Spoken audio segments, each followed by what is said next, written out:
Hey guys, in this video, I'm gonna show you how to fix Play Store pending problem. So let's get into it. Number 1. Make sure you have a strong Wi-Fi or mobile data connection.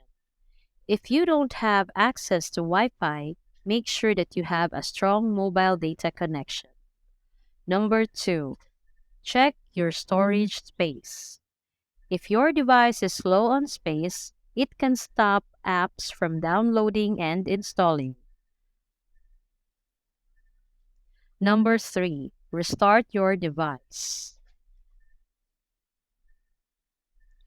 Number 4. Clear cache and data from Google Play services. Open your device settings app. Click on Apps. Scroll down and select Google Play services.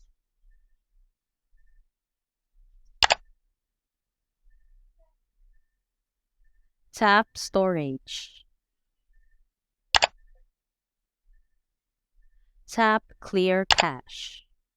If you tried all the steps above and still can't open the Play Store, we recommend that you reset your device to factory settings. Then try again. So that's all for this video, guys. If this video was helpful, please give us a like.